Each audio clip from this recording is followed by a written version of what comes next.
of our person, say for example, our family member is stayed at that any of the foreign countries, and he has to stay there because of the medical emergencies, whatever has occurred in this last 6 months or so.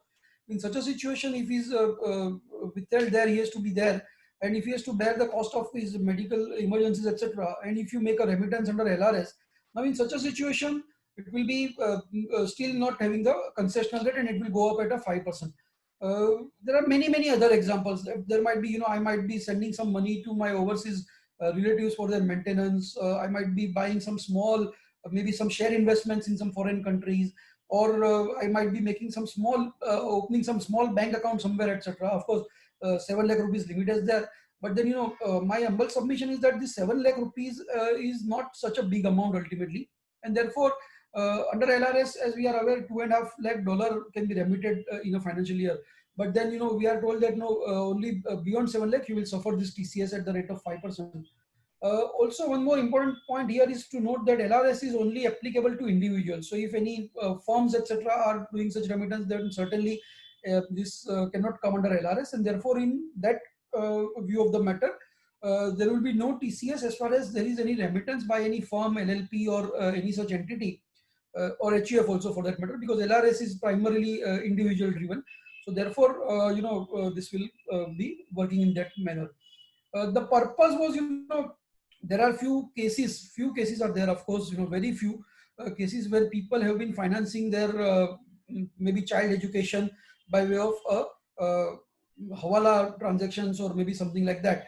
To catch up those things, probably this amendment has come, and I would feel that those will still remain out of the purview of the government's eyesight, and therefore, there is no big fun in having this type of provisions. But anyway, now that it is there, we'll have to live with that type of provisions. That takes us to the second limb of this 1G, subsection 1G, which is about overseas tour program package. Now we are told that any seller of overseas tour program package will collect TCS from the buyer of such package at the rate of again 5% and 10% if PAN is not furnished. So that is fine, right?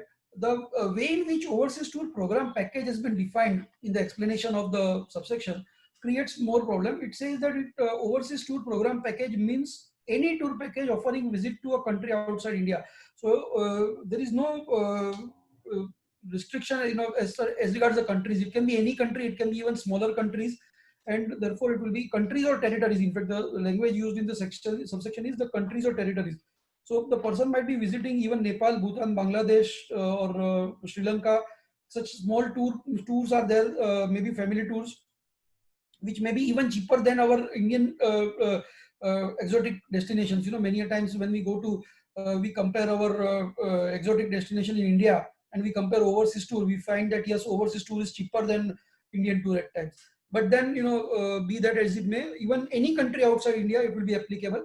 And not only that, also it includes expenses for travel. So expenses for travel, my hotel travel, my air tickets, or hotel, or stay, or boarding or lodging, and all similar expenses in relation to the tour. So everything probably connected with that overseas tour is covered. So I might be having a situation where I may not be entering into a package tour per se, though the word used is overseas tour program package, but that may not be a package tour. It might be just a booking of the tickets.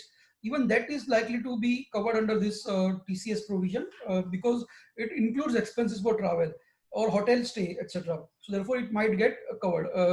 I believe firmly it will get covered, right? So this is the area where big difficulty is coming. Small payment, and one more important point here to note is that there is no threshold here. As far as LRS remittance is concerned, we have seen that there is a threshold of 7 lakh rupees. But when you read the provisions of the subsection 1G, a message is very simple that for LRS, yes, 7 lakh rupees threshold is there. But for this overseas tour program package, there is no threshold. So it will start right from zero. Even if you book air ticket for say 25,000, you are supposed to undergo this process of LRS. So the burden on the person booking the tickets, etc., and also the burden for the associate to claim the refund thereafter. So this is the problem which has occurred because of these two amendments, right? Let us compare one more thing. That of course we are told that in any case, if at all, if the buyer is liable to deduct TDS, and has deducted TDS. Say for example, of course under LRS there cannot be such situation where the buyer is liable to deduct TDS. Max to max there can be a personal professional fees paid for some overseas professional, but there also 194J will have some exception. There is an exception provided under 194J which will take it again out, right? So buyer is not liable. Only under the overseas tour there can be a situation where a company is making a booking for say a sales event which they are holding at a overseas destination. In such a situation, yes, probably there might be some TDS implication, and if at all there is some TDS implication, the company is liable to deduct TDS and has actually deducted the TDS. Both conditions are necessary. If at all you are liable and you have deducted the TDS, then yes, then they are saying that in that situation the authorized dealer, or maybe authorized dealer, of course I don't see any example of that probably under authorized dealer remittance, but as far as overseas tour program package, yes, there can be some instances. Then in that case, the overseas tour program package provider will not collect the TCS from the person. The basically the purpose is to have a trail sort of thing, whereby at least everything is within the eyesight of the government. That is the whole idea behind this entire amendment, it seems. And informally, in one of the press conference which the finance minister has held after the presentation of the finance bill, they admitted that yes, the purpose is basically to have a trail. So of course, when you refer to the memorandum, it says the purpose is to deepen and widen the tax base. There cannot be any widening of tax base in this. We can understand definitely, but somehow the purpose is to have a trail about the transactions which people enter and don't record. So therefore, such transactions are basically within the targeted sort of amendment. This amendment is because of those targets basically. So whenever a buyer, sorry to interrupt. There are quite a few questions. Do you want to take up questions after each topic, or will we park the questions to the end of the? I am okay both the ways. But I will feel that if everybody starts, then it will be probably having difficulties.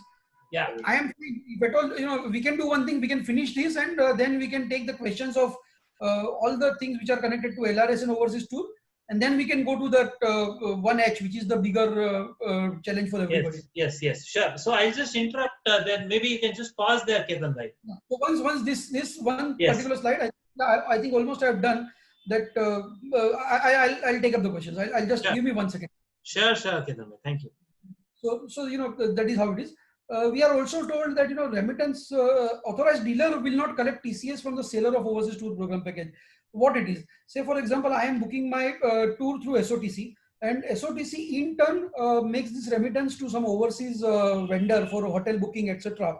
for me. And now whenever he is doing that booking, he is basically this remittance what he is making that remittance for me, and it is on my account out exhausting my LRS limits.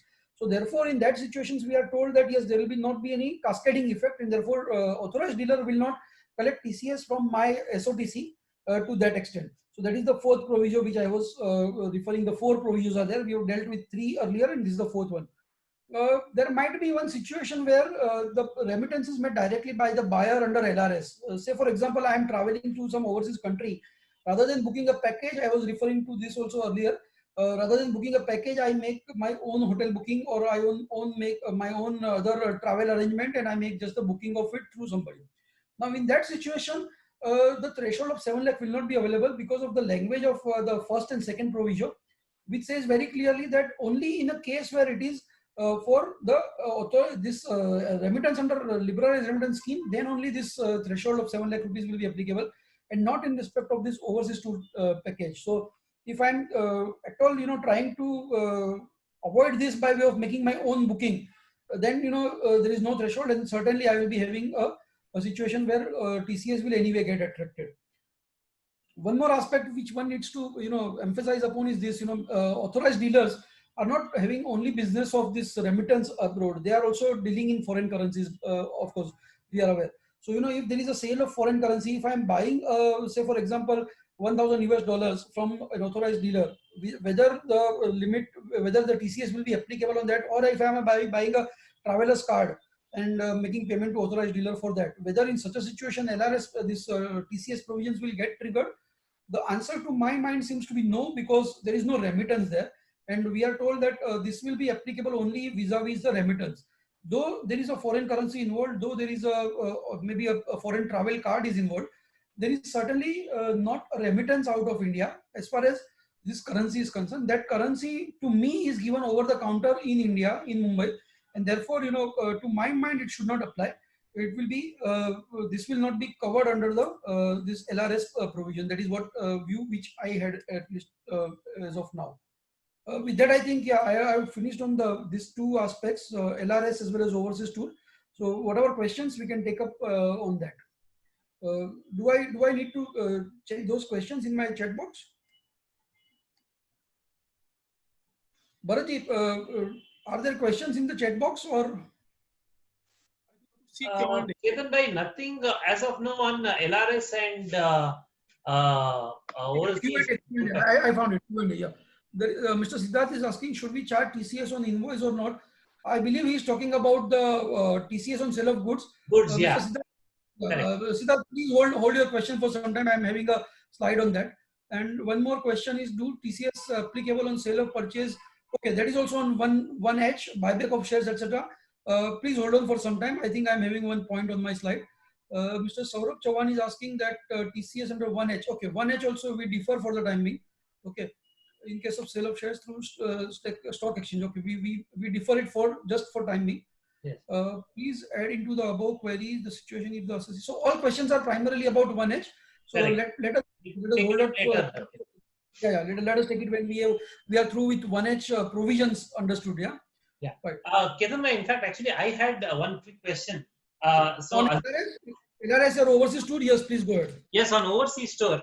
Suppose for a moment I go on overseas travel, say for the IFA conference, say in Madrid or someplace, and yes. But the payment is made by the firm. All right. Yes. And the travel agent, he introduces a portion of commission on the ticket charges, hotel charges, etc. And as the firm is making the payment, the firm claims a deduction of the expenses. The firm makes the TDS on the commission part. All right. Yes. We say that TCS will not apply for the firm. They are saying that if the buyer is liable to deduct any TDS, now on the commission part, it is the TDS is there. But when you see the entire remittance, it is not on the entire remittance. Let me read the exact language of the provision.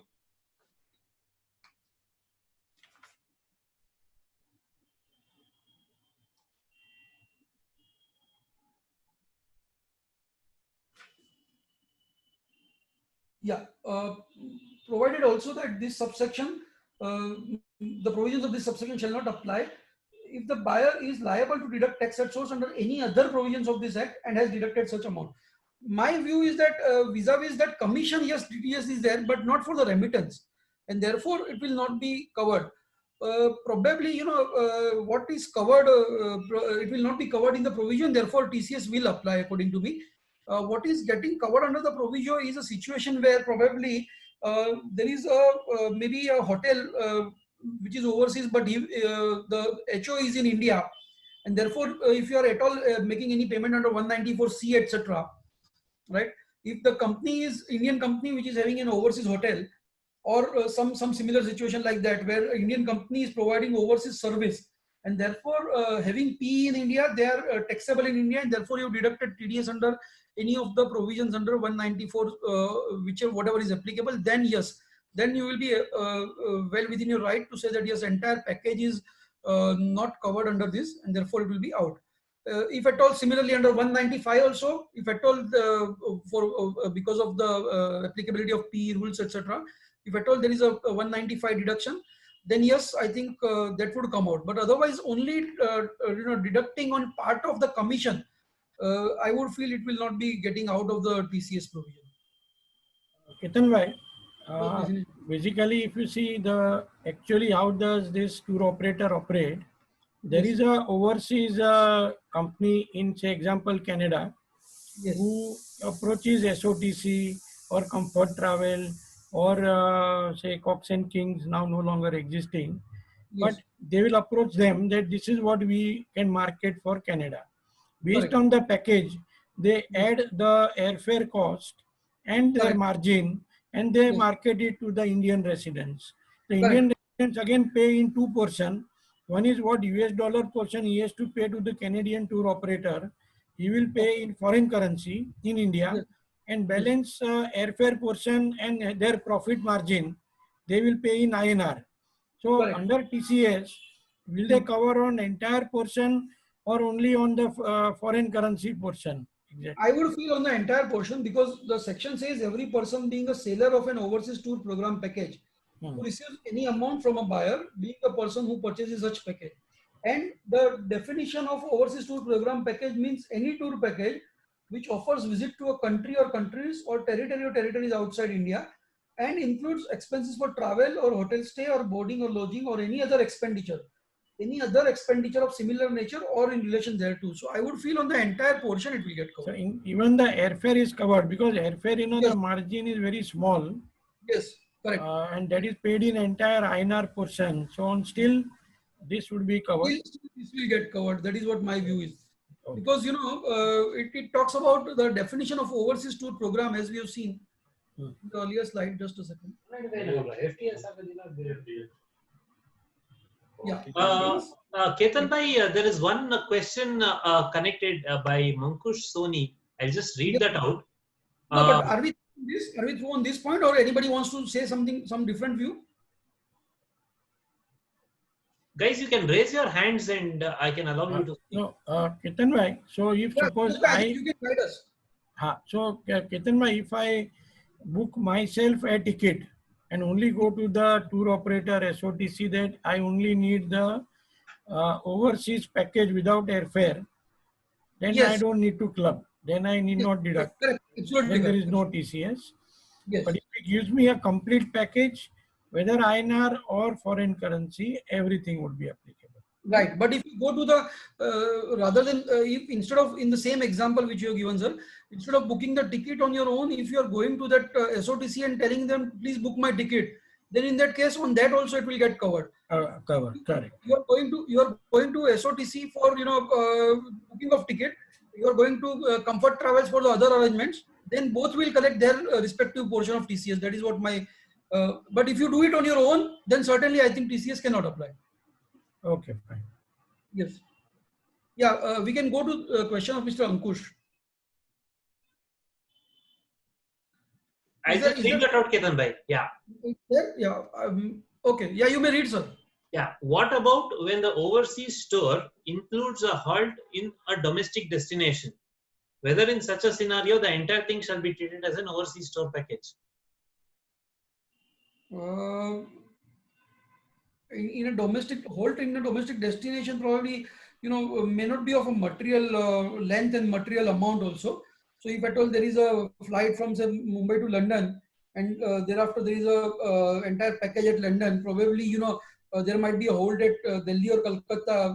I think yes. Of a significant period. It might be just a drop maybe, or it may not have much significance to my mind, and therefore I would feel that the primary purpose is that the tour is for overseas, unless of course the facts are quite different than what I am understanding.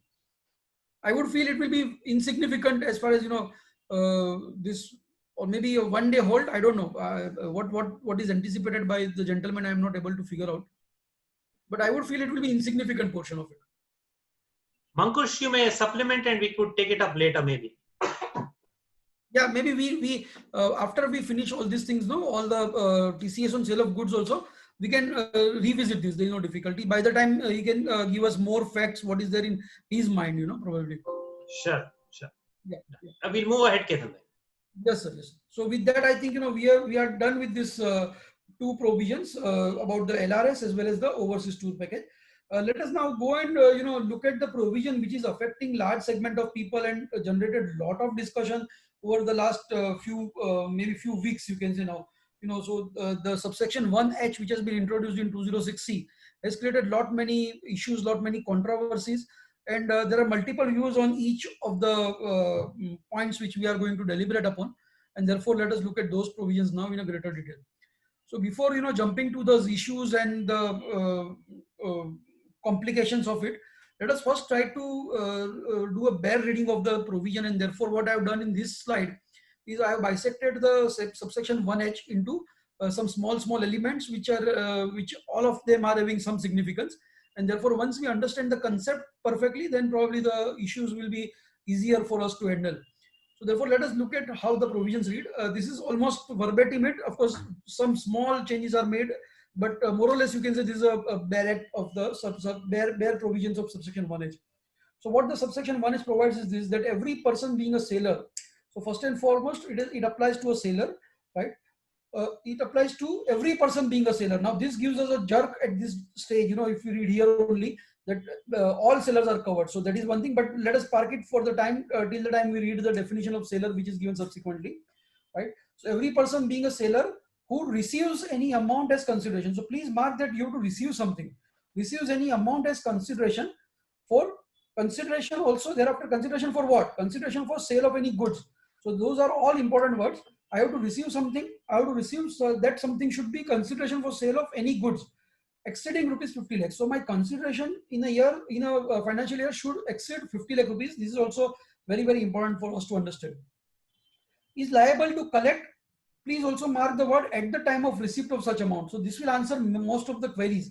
You know that at the time of receipt of such amount, this liability which has been casted on me is to be that the trigger point is at the time of receipt of such amount. So this is very important for us to understand.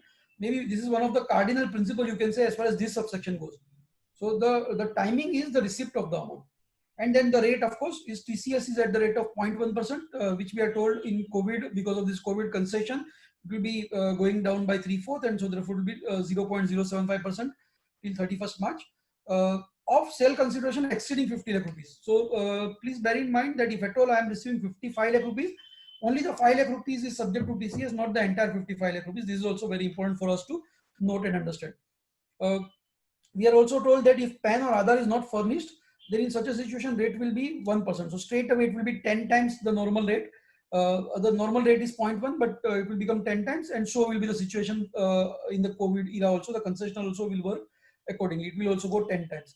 So this is if the PAN or Aadhaar, one of the two should be furnished. If not furnished, then this will be a difficulty. Here there is a PAN or Aadhaar, and as far as that earlier two provisions, overseas tour as well as the LRS, it is only PAN. So please understand the difference between the two.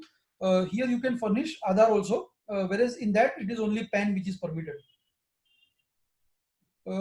Then we are told that few of the goods are excluded. Now this amendment has also come at the stage of act, and therefore I have marked in red. It is very important that this has come.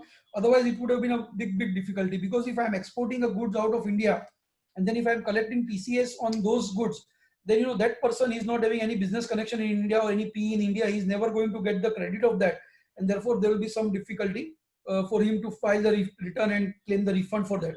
Therefore, out of this, because of the representations made by the chamber also and various other bodies, it has been decided that now they are saying that export is out of the purview. So therefore, goods exported out of India are not going to bear the burden of TCS. So if it's overseas buyer, forget TCS is not applicable to them, right? But the difficulty is that deemed exports are not covered as of now. In the definition, in the exclusion part, it is specifically mentioned goods exported out of India. Now, deemed exports, if I am making a transaction to SEZ, if I am selling goods to SEZ, then in that situation, as of now, the way the wordings are there, it is not likely to get any concession, and therefore, in such a situation, it will be covered. Now, yes, I am aware about that provisions under the SEZ Act, which says that whenever there is a goods which are purchased by a SEZ unit, as good as though physically the goods are not going outside the boundary of India or are not crossing the seashore of India, it is assumed that yes, it is a deemed export, and therefore under the SEZ Act, it is considered as an export for all other concessionals which are otherwise available. But I would not be venturing and taking a view that the definition of export which is given under the SEZ Act will equally apply under the Income Tax Act, because there is no such reference given here, and therefore I would feel this is still a gray area according to me. My personal view, reading it very strictly, it is not covering deemed exports, therefore, and one will have to collect the TCS and bear with the provisions. Now, here also there is one more procedural aspect, not legal, of course, it's purely procedural. and purely sort of a mechanism aspect rather, what is it? If it was a goods exported outside India, then yes, we were having a case to say that, look here, that person is never going to claim their credit. But vis-a-vis the SEZ unit, the person is still in a position to claim credit. He is still filing his returns of income in India, and therefore, for him, as far as mechanism goes, he is in a position to get the credit of it.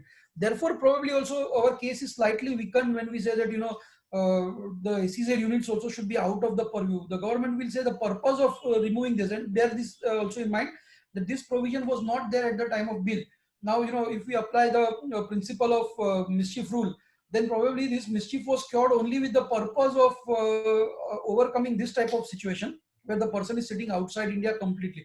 SEZ unit will still be able to claim the credit, and therefore one may conclude that no, in that sense of matter, you cannot say that deem export should be out of this purview. And as far as TDS and TCS is concerned, normally all the professionals have that philosophy, the first Bhagavad Gita principle, as we can call that, rather than breaking head and entering into litigations for some small amount, let us pay and get credit. That should be a practical view. I'm not saying legal. Legally, it is still debatable whether the provisions of SEZ units can be imported in Income Tax Act. SEZ Act can be imported into Income Tax Act, and conclusion can be drawn. It is a grey area. Yes, possible, but then slightly difficult. We will also try to, in our next representation to the Finance Ministry, will try to get some better clarification on this. But as of now, it is not there. Fortunately, the circular number 17, which has come, has given one clarification. This is what, say for example, there is a non-resident airlines, a Delta Airlines getting refueled at Mumbai airport. In such a situation, technically speaking, the property in goods transferred at Mumbai only, and therefore one can take a view it is not an export. But then they are not having their P in India, and therefore again the same problem which we are discussing earlier. Therefore, the circular number 17, para 4.7, it says that it will not be applicable in a situation where fuel is supplied to a non-resident airlines at airports in India. If at all we are advising some of our clients who are non-resident airlines, then this is a concession which is available. Just to note, and that's it. I think no further issues on that. We are also told that the goods which are covered under subsection 1, that is those alcoholic liquor, etc., which we have mentioned earlier, or 1F. 1F deals with motor car as such, and 1G is of course which we have seen, the overseas package and the LRS remittance. Then in that situation, it will not be subjected to TCS provisions under 1H. Now, on 1F, I am having some further discussion when we go to a subsequent slide. But please mark for the time being that goods covered by subsection 1F. The language used by the provision in subsection 1H is that goods covered by subsection 1F, and not the transaction about 1F. That will come to that when we come to the subsequent slide. Thereafter, we are said that we are told that no TCS if buyer is liable to TDS and is actually deducted. So probably here you can anticipate a situation of section 194C. If at all there is a deduction on account of a contract manufacturing, etc., and there is a deduction by the buyer of the goods under 194C, then in such a situation we are told that yes, the seller will not be required to collect TCS. Again, here the purpose is primarily the trail. If there is a trail available, then they don't want to bother everybody, and that is how it is. In the press conference which I was referring to earlier, the finance minister has been on record saying that the purpose is primarily to have trail.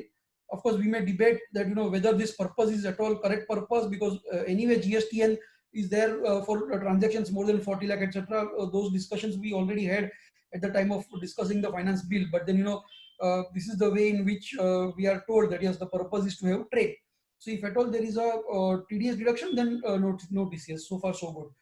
Also excluded buyers are given. So some of the buyers are excluded, and first and foremost is importer. So yes, import transactions are out, and yes, it should have been out only because how my overseas supplier would comply with this TCS provision. If I am making some import from say US or Canada, then in that situation, how those people will comply with TCS provisions? That was a question at the stage of bill. And therefore, when it came to the enactment stage, they have removed this anomaly. They have said that yes, import transactions will be out, and in similar way, the export is also out, of course. So therefore, import transactions, import purchases are not covered. Central government, if the buyer at all is the central government, state government, local authorities, embassies, some commissions, etc., those are the people who are into exempt categories from buyer. So even if you are selling to, say, for example, a defense department or a railway department, a railway ministry of government of India, then you don't need to collect the TCS from the government. That is what they are saying. And of course, there can be some further notifications. They are saying persons to be notified. So far so good. These people are out of the purview of the buyer, the definition of buyer, and therefore in those transactions the TCS provisions will not apply. Then we are told seller. The definition of seller has been given in this explanation, which says seller means a person. Now this is a very important definition because it restricts the applicability to only those who are having turnover of more than 10 crore in the immediately preceding financial year. So seller means a person whose total sales, gross receipts or turnover from the business, please mark the word, or turnover from the business carried on by him exceed 10 crore rupees during the financial year immediately preceding the financial year. Now again there is a twist here.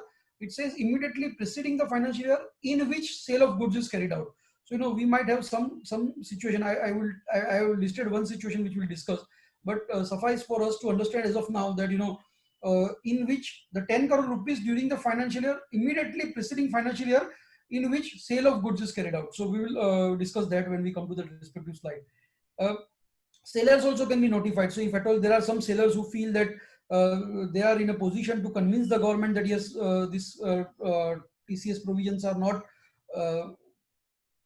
principally correct for me, and if they are able to get the notification in their favor, then yes, they will be out of the purview of this TCS provision. But again, not specifically, you will have to go for the notification with the central government.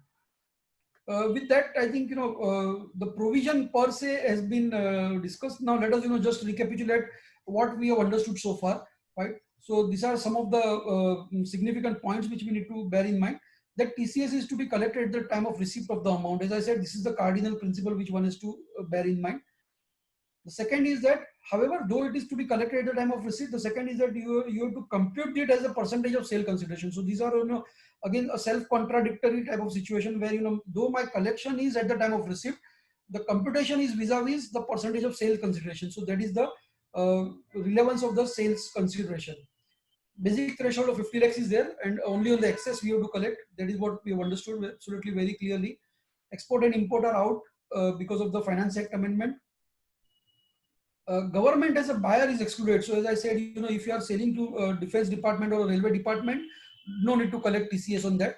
But government companies as a sellers are not excluded. So if at all, if we are buying, if any of our clients are buying from ONGC or HPCL, etc., then in such a situation, in their case, certainly TCS will be applicable. The government companies will collect from the assessee and deposit. So that point one is to understand, because we have to also advise our client on the buyer side. There might be many clients who might not be directly affected, but they might be suffering TCS in their hands because of the 10 crore being crossed by his seller. So in such a situation, government companies, please bear in mind, are covered under the provisions and they will have to comply with that. Yeah, it is applicable where sales turnover or grosses etc. exceed 10 crore in the immediately preceding financial year. So if at all my turnover is less than 10 crore, then the entire discussion is not relevant for me. I am out of the purview of TCS. So that is the first and foremost thing. Yes. Lower collection is not possible. So please understand that, of course, the rate is 0.1% only. But if you want to go for a lower collection, further lower, or maybe if you want to go for a nil rate, then it is not possible, because subsection 9 of this 206C covers the cases where lower deduction is there. That covers subsection 1, but does not cover subsection 1G and 1H, which are the new subsections. So either under LRS, I cannot go for lower collection, or similarly, I cannot go for this overseas tour as well as this sale of goods. I cannot travel to the assessing officer and request him that please grant me a lower collection certificate. That is not, because subsection 9 has not been amended. So we have to accept that as a reality. If TDS is covered, then of course, as I said, availability of trail is there, and therefore no need to worry in such a transaction. No TCS to be applied. That takes us to the issues proper, and now let us deliberate on those issues. I'm sure I have listed those issues which came to my mind, and where I have thought that yes, there can be some controversies. There might be many more. These are all illustrative list which I am discussing now in few slides. There might be many more, and I think the question answer session may be having some more issues which will be surfaced at the discussion stage. So we'll be very happy to have that also, because it will help us also in understanding the questions which are likely to come up. But first, let me finish with all the questions which I have listed down. So the first and foremost question which comes up is this, that whether it is required in a case where my sales are I'm receiving money for the earlier sales made, and I think now this position is almost settled. Of course, even prior to that, I was feeling that yes, it is settled, but there were contra views otherwise. But let us understand that the cardinal principle, as I said, that the TCS gets triggered at the time of receipt. So this question is what, that if at all I have made some sales in the first half of this year, or maybe I have made even in the earlier financial year, even that will be covered or not when I am getting the money today. So I might have made the sales in month of May, I might have made sales in the month of February, which was in the earlier financial year. Now I am getting today, I am getting the money. Or even for that matter, many of the time, in commercial world, it is possible I might be getting money after 3 years. So my sales transaction was somewhere in 17, 18, and I am getting the money today. Whether in such a situation TCS will apply? The answer is absolutely it will apply, yes, no doubt about that, because it is connected with receipt and it is not connected with the sales at all. So please understand that first and foremost, it is connected with receipt. And they came out with the circular on 29th September. In that para, they have said that yes, it will be even for the earlier sales, this will be applicable. So though the section is not retrospective, we have to understand that it is retroactive in a sense, right? So all the earlier sales will get triggered. And see, on 29th September, they came out with the circular. And on 30th of September, the very next day, they had to issue one press release explaining the complications arising due to circular. Now see, look at the language of the circular. When you look at the language, there are some of the places where there are grammatical errors also you find. And of course, conceptual errors are also there, one or two, that we'll discuss whenever I come to that respective point. But then, this is the problem with our administrators. They come out with the circular on 29th, and on the very next day, they have to come out with the press release to explain that circular as well as the provision both. While giving that press release, they said that the purpose of putting these provisions in this manner is what? That they say that many a times the payments are received consolidated for different bills, and it is very difficult for an assessee to keep a trail of which payment has come for which bill, etc. And with a view to bring simplicity in the matter, we want to have this type of provision that forget aapka sale kabhi hua hai, all those things are not relevant. Just go and pay it on the basis of the collection. So that is the way in which they are trying to defend their provision, and they are saying that the purpose is to bring simplicity. I somehow don't agree with that. Simplicity could have been brought even by saying that all those transactions prior to 30th of September are not covered, and I could have definitely taken from my sales that on my sales this is the position. The sales has been after 1st October or not. That could have been done if the provisions was that way. But the provision right from beginning has been attracted towards the receipt, and therefore somehow a very unfruitful attempt on the part of the CBDT to defend their provision. But fine, we are all okay. We should understand that it is connected with receipt. So I am about the simplicity. I am not happy with the way in which they have tried to defend themselves. Anyway, let us park it there. Going to the next question, therefore, the question is that, say for example, because in this financial year, we have got this issue, it will be relevant only for the current financial year. Next year onwards, this issue will not surface, of course. It is because, the threshold of 50 lakh rupees is for the financial year, and this provision is coming midway. And therefore, should we say that, for the purpose of computation of that threshold, the entire financial year should be seen, or only those receipts which are post October should be seen? So my example is framed, say 35 lakh rupees received up to 30th of September, and from in the second half I am receiving 30 lakhs, so 65 years, it is total 65, and therefore whether the provisions apply. Circular said yes, it will be for the computation of threshold, the receipts from April to September are to be included. That is what the circular of 29 September says. However, it is clarified in the press release, and a very good clarification has been given here. They are saying that the TCS will apply only on the receipts post 1st October.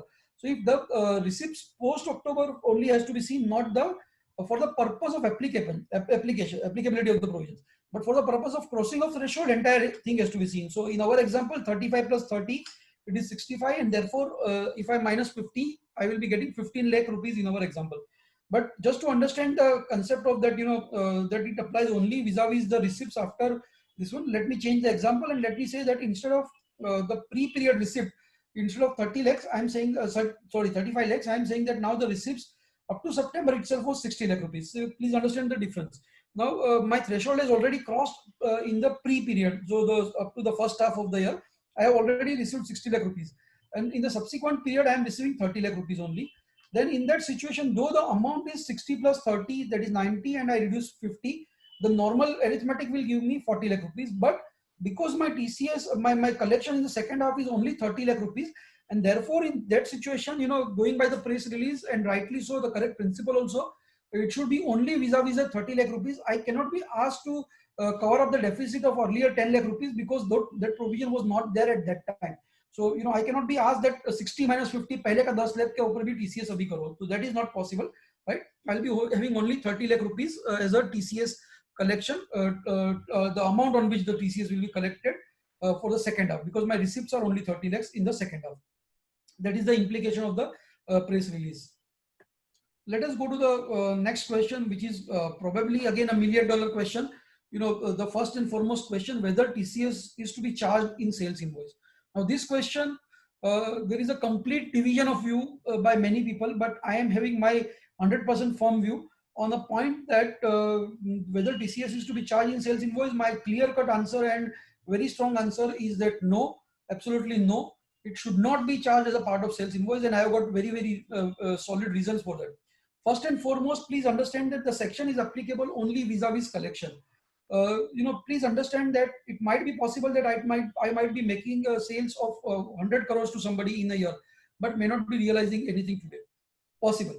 So if I charge it as a part of the sales invoice, then what I am doing is I am primarily, making my TCS applicability, TCS liability. I am preponing my liability by a few months or maybe even a year, if at all, if it is delayed to that extent. So therefore, my submission is that it should not be part of sales invoice. Second thing is that it is possible that in that particular year, 50 lakh will never cross, and the person never pays me more than 50 lakh rupees. There might be few small customers who are buying from me of goods worth less than 50 lakh rupees in each financial year. He is paying me in each financial year less than 50 lakh rupees. Then in such a situation, I have got no business to collect money from them vis-a-vis TCS is concerned. I should not do that because they are anyway getting the basic threshold of 50 lakh rupees.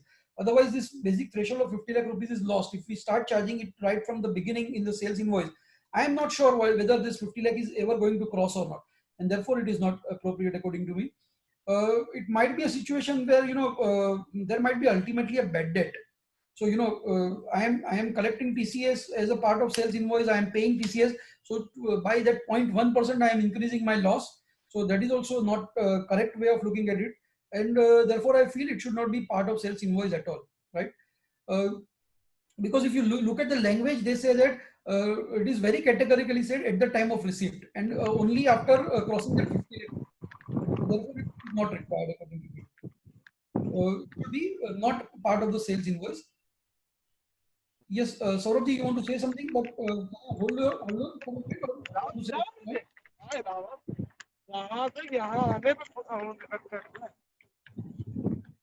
I think that might be some accidental here. Okay.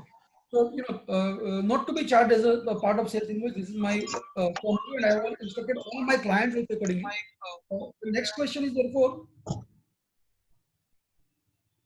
Saurabh, can you mute yourself? Yeah. So the next question, as a natural corollary, the second question is that if not, then how to account for it?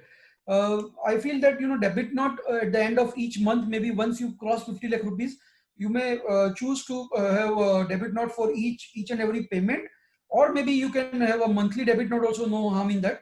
And you can collect it by way of a debit note on the amount which is in excess of 50 lakh rupees. So I will wait till the time, the amount is, the receipt from that particular data is crossing 50 lakh rupees. And once I cross it, immediately thereafter, I will start collecting on the excess portion, and on a monthly basis or maybe on a payment to payment basis, whatever, that is my decision. Either way, it is fine, I think, because as long as you are discharging your liability on a monthly basis, that should not be any difficulty. This is not a GST debit note. Please understand that this is not a debit note as we understand under the GST law. Of course, my understanding of GST law is not that good, but I understand that you have to upload some debit notes in the system, the GST portal. If at all you give some debit notes, this is a purely financial debit note, and therefore no need to upload that in the GST portal as such, I would feel. So no need to do that. You can have a financial debit note, and you can probably have a series of this separate series of debit note with some prefix or suffix as TCS itself, so that you can identify that this is debit note number 1 stock TCS stock 2021, something like that. You can do that. Whether TCS, the next question is whether TCS to be collected on the GST portion. So say I am collecting GST from my customers along with my bill. Now whether on GST portion it is to be collected. If you apply the strict principle of legal principle, it says that the amount of TCS is to be computed on the sale consideration. Now can it be said to be a sale consideration GST? I would feel no. And therefore, I would feel a very strict interpretation is that, if you can segregate the GST portion of it, if at all you can do that from the receipt. Say, for example, I am receiving bill to bill payment, and I can segregate very well that out of this amount which I am receiving today, this much is the GST. Then I am well within my legal rights to say that no, on this TCS is not required to be collected on the GST portion. I will collect only on the consideration part of it. But somehow circular number 17 says that GST is a part of turnover for the purpose of TCS, and I don't agree with that proposition, and therefore a few question marks which I have put after that bullet, that GST cannot be said to be part of TCS as part of turnover for the purpose of TCS. It's a statutory levy. It is not something which is my consideration. Of course, there are provisions of 145A, there are provisions of ICDS, etc. But those are dealing in those special areas, those specific areas. Those provisions cannot be imputed here, and you cannot say that the GST should be part of the turnover for the purpose of TCS collection. If at all you are in a position to identify that portion separately, then yes. But coming to practical life, it is at times very difficult to identify the GST portion, because consider a situation where I am receiving a consolidated lump sum payment for various bills together. Also, in that bill, there are say 5 bills. In each of those 5 bills, there might be items with different GST rates. There might be item with 5%, there might be item with 18% and 28% also, if at all. Then in such a situation, it would be very, very difficult task for me also to have that calculations, etc. Therefore, in such a situation, a practical view may be adopted, and you may just choose to collect on the entire amount rather than breaking your head on the bifurcation. And if you want to do that, then yes, circular the CBDT circular is also there, which says that the entire consideration should be seen and no breakup, etc. So to that extent, you will comply with the circular also. It is a practical situation which one will have to deal with that. If at all possible, then legally, yes, the CBDT circular is there, but we are aware that it is not binding on me. It might be binding on the department, but certainly not on me. I would go by my legal principles, and definitely I would take a view that it is not a part of the consideration, but only if it is practically feasible. Otherwise, one can take a practical view of the matter and move ahead. So that is as far as the third issue is concerned. The fourth is, whether GST is to be levied on TCS. Now, this is the converse of the earlier one. So whether, if my transaction is 1 lakh rupees and on which a particular, yeah, of course, if it is part of invoice. So first and foremost, while answering the first point in this slide, I said that it should not be charged in sales invoice. That is the first and foremost proposition which I am putting up before you. However, if at all somebody does not agree and somebody goes with the other way of charging it by way of each and every sales invoice, I don't want to do that jamela, and I don't want to break my head. I want to charge it as a part of my sales invoice. And if somebody does that, and in fact, this question also came up. Why? Because at least in Mumbai, it has happened that there are some big industry players in some different class of business, and they have started charging already on each and every sales invoice. Now they have already started collecting right from 1st October as a part of their sales invoice. Therefore, the smaller players started feeling that, look here, my supplier has already started, so why should I not charge in a similar fashion? My view is that, first of all, just because somebody does that, a big player does that, does a mistake, that mistake is still mistake according to me. The collection mechanism is at the time of receipt, and therefore just because the topmost player of my industry is charging, I am not justified in charging. That is my first proposition. Second is that, you know, they might be having a very, very big business, big volume, and therefore it may not be feasible for them. They might have been advised by their consultants in whatever manner. That is for them to decide. As far as I am concerned, I might be dealing with some smaller players who are not paying me more than 50 lakh rupees in a year. How much justified I am in bothering those players, you know, in the market is a question. Of course, point one is not something which one will be worried about. But when you make that point one into so many customers, and then you start preponing your liability. If I am having you know, say 1,000 customer, and I prepone my liability for each of those 1,000 customers, then the liquidity may be sizable amount. And therefore, though the bigger players are doing it, I would still feel it is not advisable, right? Coming back to the question which we were having, yeah. So whether GST is to be levied on TCS, if at all somebody decides that yes, I want to charge it as a part of my invoice, whether GST is to be levied, here also, you know, we can take some guidance from the circular number 76 of 50. This is a circular of CBIC, not CBDT. Of course, as far as CBDT circular is concerned, we are having the circular in relation to TDS, which says that TDS is not required to be deducted on the GST portion. That we are all aware of that. That's a famous circular, right? But then when it comes to the TCS part of it, there is one CBIC circular which we can just look at this, and we will get some solution from there. This circular number 76 of 50 dated 31st of December 18, initially it said that for the purpose of levy of GST, this taxable value of the supply should be considering inclusive of TCS. So therefore, at that point of time, on 31st of December 18, CBIC had a view that yes, GST is to be calculated after including TCS in that. That was the first circular on this subject. Of course, it was 31st December 18. At that time, this provision of 1H, which we are discussing today, subsection 1H, was not on the statute, and definitely it cannot come. They were talking about subsection 1, the goods under subsection 1. They were primarily talking about subsection 1, but the ratio being same, I think we can apply that circular here as well. And they were saying that yes, after TCS you had GST. But thereafter, between the two boards, the CBIC as well as CBDT, there was some discussion, and therefore, in consultation with CBDT, they changed their view and they issued one corrigendum on 7th of March 2019, in which they said that they reconsidered the situation in consultation with CBDT, that is the Direct Tax Board, and thereafter they have said that TCS is not a tax on goods, but it is an interim levy, and therefore not required to be, GST is not required to be collected on the TCS portion. As I said, this is under subsection 1, but the logic very well applies to subsection 1H, and therefore one can take it as a base for taking a view, conclusion that yes, in such a situation, GST is at least not to be charged on the TCS portion. Yeah, this is something which, you know, there is slightly technical. What if there is no sales in the current financial year? So there is, in the current financial year, there is no sales, as I say, right? And but the amount is receivable from the earlier balance. We are told that yes, definitely it will be applicable because, you know, it is connected to the receipts and not the turnover, the sales. That is fine. So far, so good. But my question is different. My question is that in the situation, can the assessee be said to be a seller first of all? Because, you know, I am told the seller of goods. I should be a seller, so I am not a seller. Legal principle, which, you know, if at all we are having this type of situation, probably one can argue upon. If you are pushed to wall, you can take the this argument. Can the assessee be said to be a seller? The answer is, according to me, no. That is one thing. And if at all he is a seller, then which year's turnover is to be checked? Because we have seen earlier where we discussed that.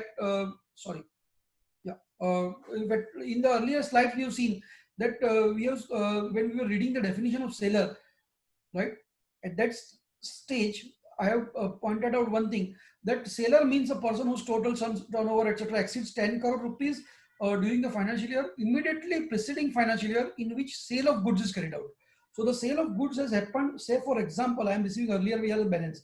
The sale of that particular goods has happened in the financial year 17-18. So do I go to the financial year 19-20 to find out? Or do I go to the financial year 16-17 to find out whether 10 crore has crossed in that period or not? So, you know, this is slightly technical. In my view, it will be correct to go to the financial year 16-17 and find out whether 10 crore has crossed at that stage or not. Because the way the definition of seller is there, 10 crore crossing in the immediately preceding financial year in which sale of goods is carried out. My sale of goods in this example is happening in 17-18, and therefore probably I will look at 16-17. But that is slightly, you know, reading two technical things. If you want to avoid that, then yes, you look at your 2021 turnover. But yes, possible to look at that view also. Nobody can rule out that view. That reading the definition of seller, I will go to the threshold of 1617, the turnover of 1617, and compare that whether 10 crore is crossed, etc. or not. Let us park the issue there. Slightly technical one. It is for one to decide whether he wants to take such a technical view while representing the client. That is for him to decide.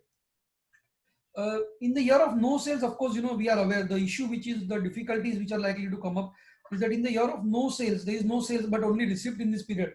There can be certainly inquiry from the department as far as I am concerned, because when I file my TCS return and I declare that amount in the TCS collection, there might be one question which will come up. And though the department officers are supposed to know that this is a receipt based collection TCS, but then the way in which we know the department officers, many a times the fundamental thing, the basic things, many a times they are not aware, and they might come out with a question that, look here, you collected TCS from so and so person, but there is no sales when I compare your GST and site and see that. So now this seems to be your undisclosed sales, and then there will be the person's responsibility to I'm sorry. It will be the CC's responsibility to explain that, look here, this is my turnover of the earlier year and not this year. So these all difficulties are likely to come up for the collector of the TCS, right? At the same time, as far as the buyer, my buyer is concerned, he is also likely to face some difficulty, because in his case they will say, look here, you are claiming TCS credit, but at the same time, please understand that you're not done any turnover with this, so this looks to be your undisclosed, unaccounted purchase, etc. And 69 implication, 69C implication, etc. That might come up. I wish it doesn't come up, but if at all it comes up, one will have to be ready with the explanation that this is my year, my transaction of the earlier year, and one will have to face that. Now, we are all entering the area of faceless assessment. And we are aware that when we were sitting across, also at times it was difficult to explain the basic concept. I am really not sure in faceless era how we are going to deal with this, and how whether what we write is going to be understood by them in that same sense, or will be some different way in which the things will be handled.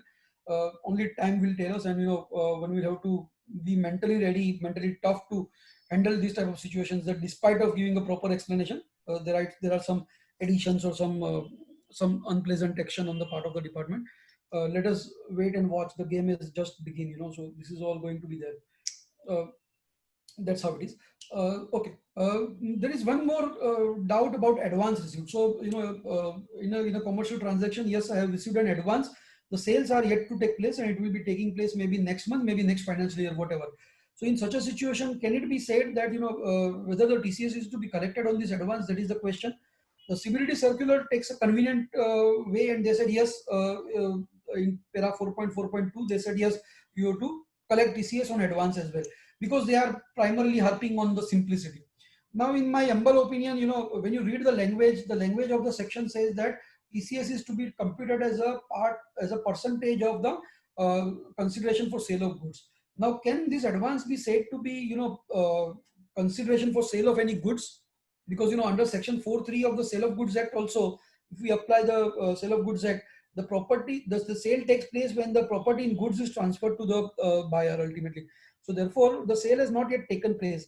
The goods does not include future goods. If I am a manufacturer, if I am taking an advance, and if I am going to start manufacturing the goods after receiving the advance.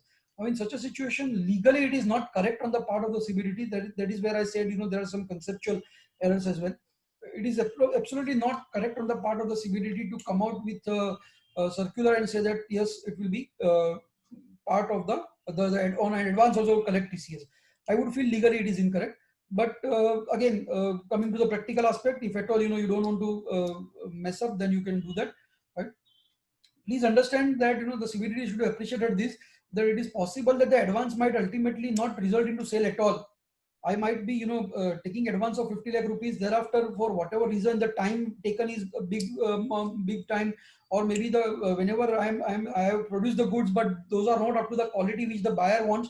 then I will have to return back that money, and the goods, the sale never take place. In such a situation, how are you going to monitor, and how are you going to give credit for this TCS, and whether it will be given, not given, all those issues will come up. And therefore, my feeling is that ideally they should not have said so in the circular, but they have unfortunately said that. So let us take it as with a pinch of the salt, and let us go ahead. So one has to decide whether one wants to go to the legal view, or one wants to adopt the circular view. That is the call which one has to take. There might be sales return also. So now consider a situation. What will be the position of sales return? Now, when we refer to Circular 17, it again says in para 4.6 that as far as sales return is concerned, no concession will be given. It will not be reduced from the cost, the amount liable to TCS. Now, there might be a situation where sales has happened today. The money never comes to me.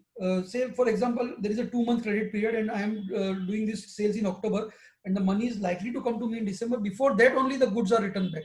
In such a situation, I don't see any difficulty, because the money has been never received. And as we said, it is all connected with receipt. Therefore, no problem at all, absolutely smooth. One need not worry, it will be not part of the calculation. But possibly, that the sales return might happen post receipt of the money. Today I make a sale, within 1 week he makes the payment, and thereafter, after 1 month, he turns back and says, look here, your quality of goods is not good, take it back. Now, in such a situation, whether I will be able to get the reduction of those sales return, ideally it should have been permitted, but CBDT circular says no, it will not be possible, and therefore one will have to accept that reality and live with that. Maybe one can challenge that it is not a part of the sale consideration, etc. Goods have come back. So maybe, here also probably some further thing needs to be clarified by CBDT, and maybe some further application of mind is required on the part of the CBDT to take this part of it out of the purview of the TCS, or maybe give some reduction at that in the month in which the goods are returned. Somehow they don't want to probably do that. The intention seems to be keep it very simple, and I'm putting simple into quotation. So let it be. What will be the effects of discounts and incentive? Almost the similar position. So if the discount is just at the stage of billing itself, then no worries, because the monies will be reduced right at the beginning, and I'll be receiving lesser money, so that is fine. But there is a year-end incentive. Say, for example, a person reaches a particular level of business, and then after he's getting some incentive, then it will not be possible for anyone to probably claim the reduction as far as TCS is concerned. The TCS will be applicable on the original amount, and incentives will go without any reduction from the chargeable amount, as we say. So that is how it is. Interest on delayed payment to customer. Now, again, from customer, sorry. Possible that my customer may be making me one more payment. So now how do I, collect TCS? On that interest portion, do I have to collect TCS or no? Because, if we apply the theory of TDS being applicable under 194A, etc., that will fail, because, the section says that if the TDS is applicable on purchase of goods, so this is interest, therefore it will not be covered under that part of the argument. But of course, you can certainly very well, on the first principle, you can say that first of all, this is not a consideration for sale of goods, and therefore it will not be covered. The logic is important, the reasoning is important. If you try to take shelter under the fact that the TDS has been deducted under 194A, you are likely to fail. But if you argue on the fundamental principle that, look here, this is not a consideration for sale of goods at all, then yes, certainly you are not supposed to collect TCS on the interest portion of it, because whether there is 194A or no 194A, it is in any case not applicable, and therefore it is not a consideration for sale of goods. That is the submission which one should make.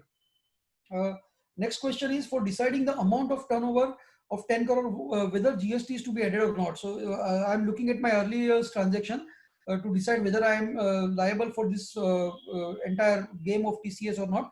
And for that, do I need to add GST portion? The answer to this, according to me, will depend on the method of accounting which I follow. If I'm following inclusive method for the purpose of preparation of my financial statements, then it will have to be added.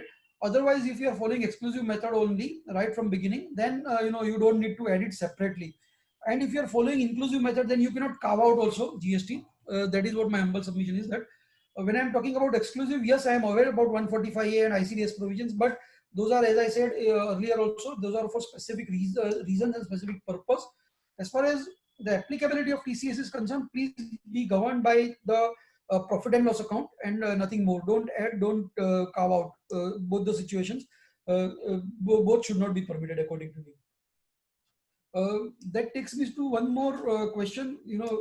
Insofar as assessees which are engaged in goods and services both, I might be having a business where I might be doing the sale of machinery or sale of some particular item, and also installation of that, or maybe the maintenance of that on a year-to-year basis. I am engaged in both. I am doing goods as well as service. So now, whether for a particular customer, do I need to confine this TCS vis-a-vis only goods, or do I also have to add the services for the purpose of deciding that 50 lakh rupees threshold? First of all, my view is that this receipt from services is not to be considered for deciding this. Receipt from services for deciding the turnover of earlier year. So let us first decide about the threshold of 10 crore of the earlier year. Yes, as far as that part is concerned, because the language of the section is turnover, gross receipts, etc. I would feel that yes, even that services, so my installation services or my commission services, which are as a part of my business, is substantial enough to cross that 10 crore, though the sale of goods may not be, right? But still, because it is because of services, it is getting crossed, the 10 crore amount is getting crossed. I would certainly be governed by the provisions of TCS. That is my firm view. But vis-a-vis the current year's transaction, about the receipts from the particular buyer, that 50 lakh rupees, if at all, I am in a position to demonstrate that, look here, out of this amount which I have received, 40 lakh is for services, or maybe 20 lakh is for services, which takes me below 50 lakh rupees. My collection for the purpose of sale of goods is not 50 lakh rupees. If I am able to maintain two separate ledger, or maybe in some other way I am able to demonstrate to that, then I think should not be a problem. You are not still crossing 50 lakh rupees. Because when it comes to this TCS, let us first of all appreciate that this is applicable only on sale of goods and not applicable to the service receipts. And therefore, you can jolly well say that my receipt from this person vis-a-vis goods is concerned is not more than 50 lakh rupees. So please pardon me from this applicability of this provision vis-a-vis this particular customer. You can certainly say that, but provided you are able to bifurcate the receipt in the two slots, then it will be possible for you. The next question, which I think is, we can take, is this, in the earlier year turnover is business of 9.50 crore and interest income is 60 lakhs, say for example, right? Now, whether my 10.10 is the turnover, whether I have crossed the threshold of 10 crore or I have not crossed, or I am at 9.50 crore, that is the question. The answer is, if at all, that depends largely on the taxability of that interest. If at all I have offered that interest income also as a part of my business income, and I have been assessed as a person earning interest income as a business income only, then in such a situation, it will not be appropriate or permissible for me to turn back and say that, look here, for the purpose of this, my 10 crore is not crossed because my turnover per se is 9.50 crore. The wordings, again, I am saying it is gross receipts, etc. in the business. So, turnover, gross receipt, etc. So therefore, in such a situation, interest is also part of my gross receipt, and therefore, it will be governed by 10 crore rupees has been crossed. But if at all the income is offered, the interest income is always offered as an income from other source, and that has not been challenged by the department at any given point of time, then certainly I have not crossed the threshold. That is what position I will take in the facts of each case we will have to decide. That takes us to some specific examples whether TCS applies to sale of immobile properties. I guess absolutely no one can say it is applicable to immobile properties, right? Because it is first and foremost tax TCS on sale of goods.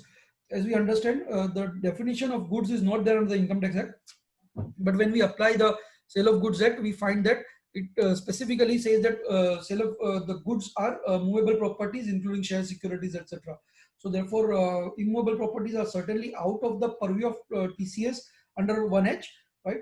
There might be some implication under 194 IA, which we are not discussing today, and therefore, of course, there are threshold 50 lakh, etc. We are not discussing that. We are discussing TCS. So even if that immobile property is less than 50 lakh rupees, and therefore 194 IA per se does not apply, here it will not be applicable. That is for sure. That takes us to the next question. What about sale of shares and securities?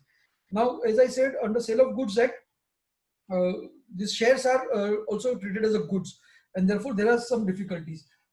Fortunately, the circular, as far as this point is concerned, is a welcome circular.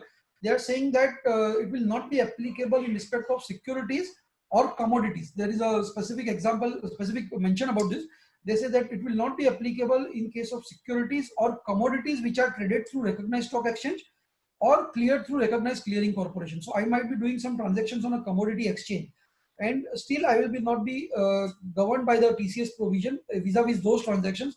Why? Because they are anticipating a situation, and rightly so, which says that in that case it is not possible for the person even to identify who is the buyer and who is the seller, because it is all on the floor of the stock exchange, either securities, and if it is a commodities exchange, then also it is all done through that clearing corporation, and therefore it is not possible for anyone to identify the particular seller or buyer, and therefore the provisions cannot be applied, and they have given a concession to that extent. They also said that it will not be applicable in respect of sale of electricity or renewable energy certificate or energy saving certificate, etc. But please bear that that will be only possible if it is through registered power exchange. So if at all that is done through a registered power exchange, sale of electricity will not be covered. But if it is not through registered power exchange, but a normal electricity, say Tata Power supplying electricity to me, and I am having a huge factory where the consumption is more than 50 lakh rupees in a year, and I am making payment of more than 50 lakh rupees, then yes, I am supposed to bear the burnt of TCS and pay it, and then claim it as a set off in my tax liability. So if it is not through power exchange, then it will be applicable certainly. Many of our clients might be having those type of payment where their total electricity payment in a year is more than 50 lakh rupees. So they are going to face this TCS from the respective supplier of the electricity. What about off-market transaction for shares? Now possible because they have given concession for on-market transactions. The transactions carried out on a recognized stock exchange, they have given the concession. So does that by implication mean that as far as off-market transactions are concerned, it will be applicable? I guess it's again a gray area because shares are defined included in goods definition under Sale of Goods Act. So if you apply the definition of Sale of Goods Act, then yes, shares are goods, and therefore one will need to collect on that share transaction, because both are dealers in shares in our example. So yes, then in that situation it will be applicable. But if you at all apply a view that instead of going to Sale of Goods Act, I might also say that whenever any term is not defined under the Income Tax Act, let me apply the meaning under common parlance. The common parlance theory, if I apply, and I say that no, in normal terminology, no one will say that shares are goods, and therefore it should not be covered under the Sale of Goods, this subsection 1H.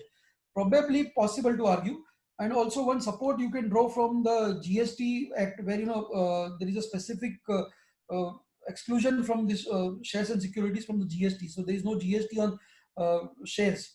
So probably take some support and argue that yes, it is not applicable in respect of sale of shares. A gray area, as I said, both the way possible, and no one is sure ultimately how the courts will look at it. But as of now, I think common parlance theory can be pressed into. Let us see and how it goes. As of now, a doubtful area. What about sale of software? So again, goods versus services, whether software is a goods or a service, is a classical discussion, a chicken and egg situation. For so many years we have been debating on this, right? And this definition of this decision of Tata Consultancy Service in 141 Taxman, it says that it is if it is a off-the-shelf software, then it is a goods basically. This is what the ratio of this decision of Supreme Court is there, and it says that in such a situation VAT will be applicable. That was the decision under VAT, of course, where the state of Andhra Pradesh was claiming that it is a goods and therefore VAT should be applicable. Supreme Court has decided in favor of the revenue there, and therefore if at all it's off the shelf, then yes, certainly it is good. But if it is a tailor-made software where you are having an implication of either 194J as a fees for technical service, or 195 if it is a overseas supplier, then certainly it will not be applicable, because first it is not goods, it will become service, and then again also because of the application of TDS provisions also it will not be covered, and therefore I would feel yes, it will not be covered in that scenario. So The facts will decide the matter, and nothing is absolutely clear. One will have to go by the earlier understanding of the subject, whether it is goods or service. So our answer to that will answer this question also. That takes us to the next question, whether TCS is applicable where the assessee sales is furniture or machinery. So here is a case where I am saying that I am disposing of my capital asset or maybe my fixed assets, and therefore whether in such a situation do I need to collect. If I am discarding my old machinery for more than 50 lakh rupees and I am receiving that money, whether in such a situation do I need to collect TCS, that is the question.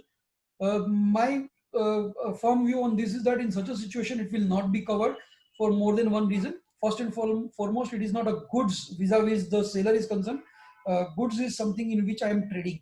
This is not my business, and therefore it is not my business to dispose of my machinery on a year-to-year basis, and therefore it is not covered. Or maybe furniture, right?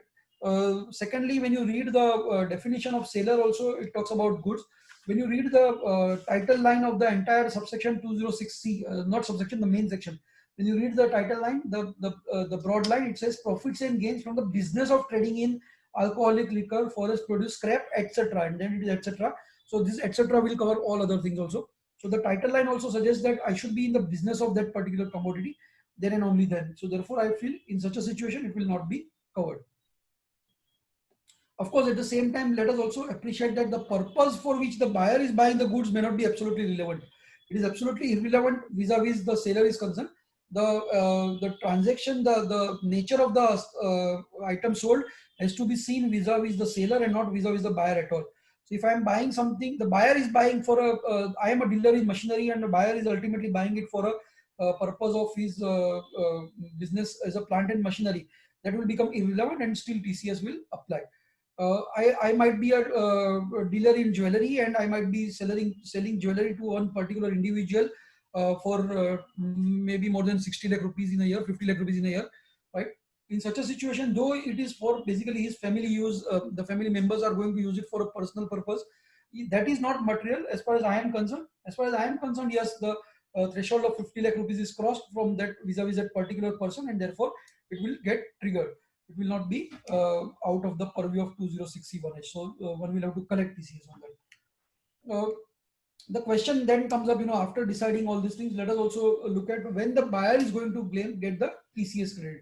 So, it is in which year that the buyer is going to get the TCS credit. This is one more reason for us to come to a conclusion that, TCS should not be charged as a part of sales invoice, but should be collected by way of a separate debit note, as I suggested earlier. So look at the provisions of section 199, which is in relation to TDS. We are told that under TDS, whenever in the year in which the income is offered, the TDS credit will be given to the assessee. That is the position under section 199. Rule 37I of the income tax rules deal with similar situation under TCS. And till now, very recently, this rule was saying that it will also be available, the TCS credit will also be available in the year in which the income is offered.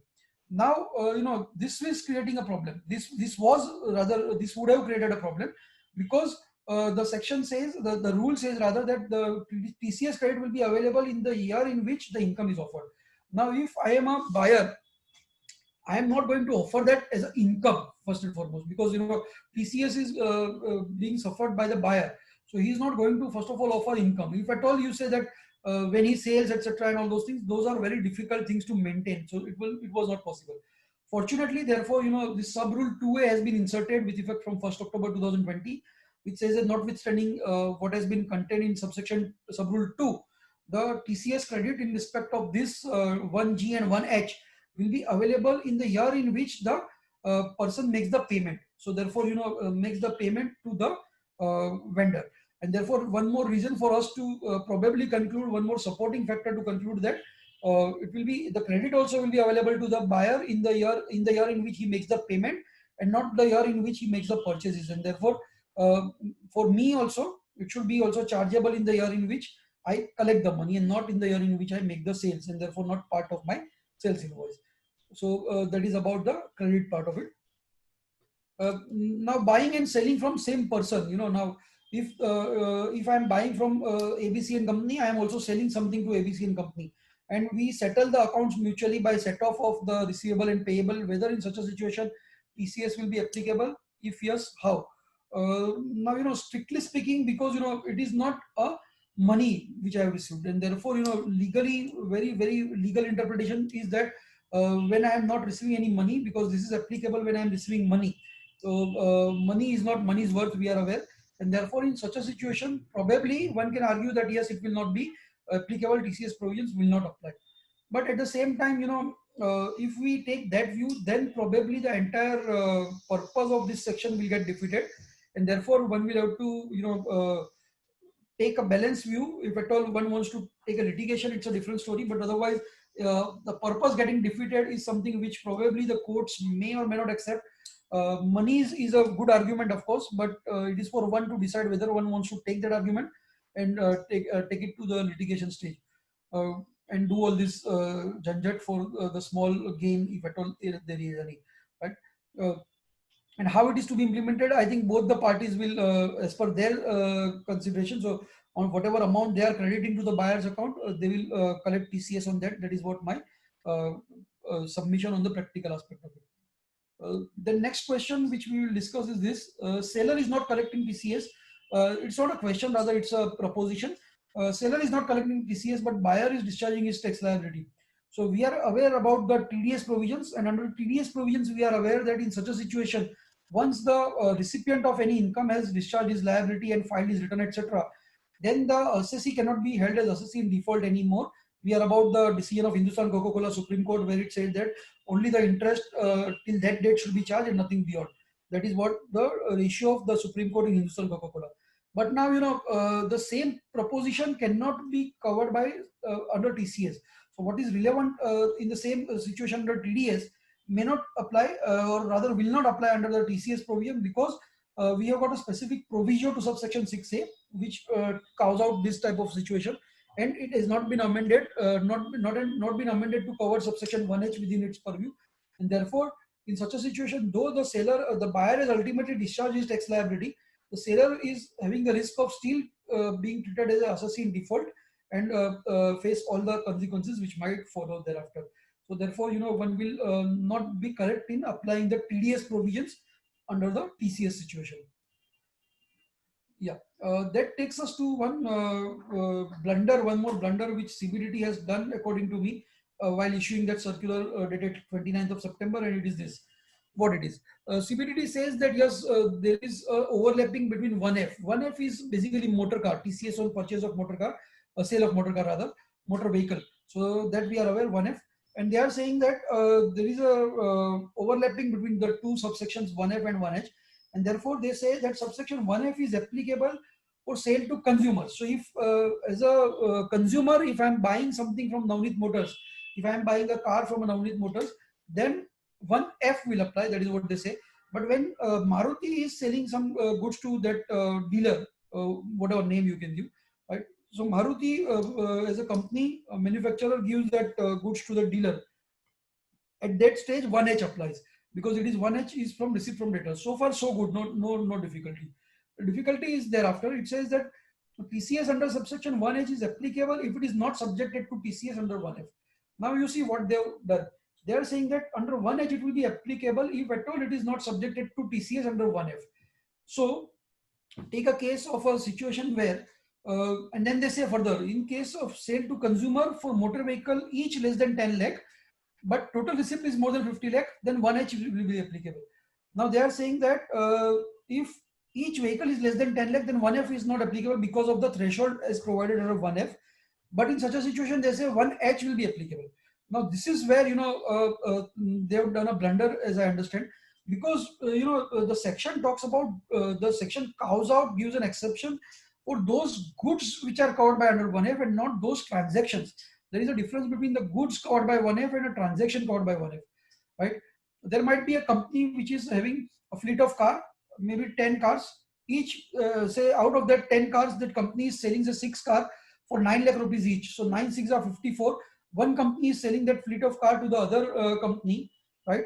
And for that the amount becomes 54 lakh. Or say each car is sold at less than 10 lakh rupees, and therefore 1F would not have applied. And my humble submission is that because that particular goods is covered by 1F, even 1H should not apply. But here they say because that 1F is not applicable, 1H will apply. Here again, I feel it's legally incorrect for them to say that, because the language of the section is talking about goods and not the transactions. But anyway, they have said this. I think legally still the force is there. One can challenge and contest on this point if at all faced with that situation. So they say finally that for sale to consumer, 1H will not apply if at all it is covered by 1F. So even for this consumer, if it is 1H will not apply if it is covered by 1F. Otherwise 1F will apply. So that they are saying that either 1F or 1H, in sum and substance they are saying that both will have to examine, and one will have to see whether in both are taking you out. If not, then suffer at least at one of the two sections. That is what the subsection the circular number 17 says. I think that is surely not inappropriate, but anyway, we park it there. With that, friends, I think more or less the issues I have discussed. Now let us just quickly look at some of the situations, just to reaffirm our belief and just to conclude our point. Let us understand some particular situations and let us conclude. It is like this, that in the first two columns I am giving the figures of sales of pre 1st October and post 1st October. When I am giving pre 1st October, it might also include theoretically the earlier financial year, but that will not change anything. Right, so let us not bother on that. But when I am talking about the receipts, yes, I am talking about April to September. That is the receipts of the current financial year only, and post 1st October, and then what is the amount subject. So in the very first example, it is 15 and 45. So 60 lakh rupees is the total sales, but my collection is 10 and 39. Right, very simple to answer. Yes, since receipts are less than 50 lakh rupees from this particular data, it will not be subject to any TCS provision. Absolutely. No doubt on that aspect. So the first is very simple proposition. Second is 60 plus 30. I think we have dealt this also by way of an example, but let us repeat that. 60 sales and 30. So my total sale is 90. Right. I am receiving 55 in the first half and 35 lakh rupees in the second half. Here, as I said, not on 40 but on the 35, because the 35 is the amount which I am receiving in the second half, and therefore it will not be applicable on the 40, though the total will be 90 which is received in this period. But 90 minus 50 करके 40 के ऊपर नहीं, because my this 1H came on 1st October, so only those receipts which are governed by received after 1st October will be covered, and therefore 35 lakh is the amount on which TCS should be applicable.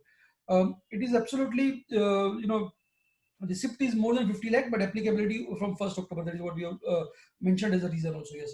The third example, 60 plus 30. Right. I am receiving 85 lakh in the earlier first half of the period. So my threshold is already crossed in the earlier period itself. And now I am receiving just 10,000. So even if I am receiving 10,000, because my threshold is already crossed in the earlier half of the year, therefore even that 10,000 will be subjected to TCS. Right. And post this period is my sales is less than 50 lakh rupees is not relevant. So post 1st October 10, when actual sales is made, it will be taking this color. This 25 lakh rupees which I have received as an advance will take the color of the subsequent sale, and therefore subsequent sale of 30 lakh rupees, and therefore the 10,000 rupees will suffer the TCS in our example. Next is 64 and no sale in the second half, right? But I have received 10 in the earlier half and 54 in the second half, and therefore 14 lakh, because total is 64 and I will reduce 50 and I will be getting 14 lakh as the answer. Why this example? Because I just want to bring out the point that there is no sales post 1st October 2020, as we can see nil here, right? But this is completely irrelevant, that my sale in the second half is 0. But despite of the fact that I am subject to TCS on the 14 lakh, again a re-emphasis on the point that the relevant point is the receipt and not the sale at all. Next example, 30 and 55. Nothing I have received in the first half, and I am receiving 35 lakh rupees in the second half. Right, here again it will be nil. Why? Because my receipts in the entire year is less than 50. So though my sales in the second half is 55 lakh rupees, that is not relevant. You have to see both, right? My sales as well as my receipt. My second half sale is 55 lakh rupees is not relevant. Rather, you have to see the receipt first and then look at the sales. Don't look at the sales rather. So receipt less than 50 lakh rupees is not relevant, right? Though my turnover of second half is more than 50 lakh rupees, but because I have not received more than 50 lakh rupees, I don't need to collect TCS on this. The last is example is nil, no sales at all.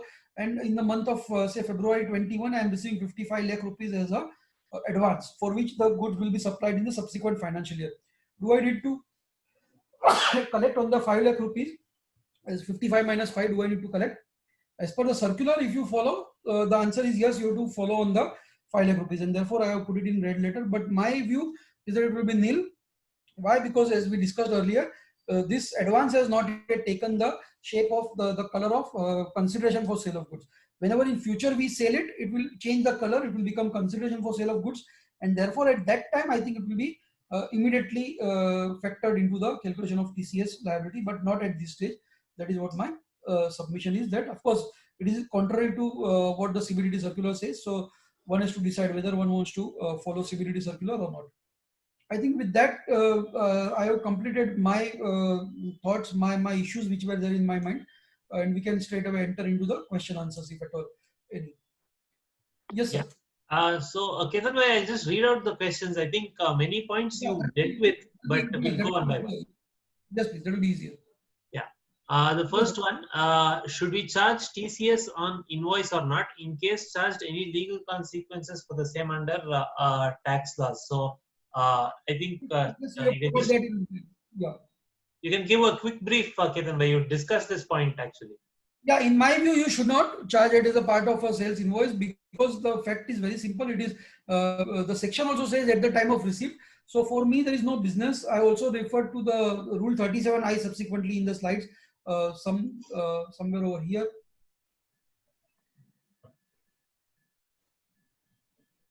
Where the person is going to get the credit of it, right?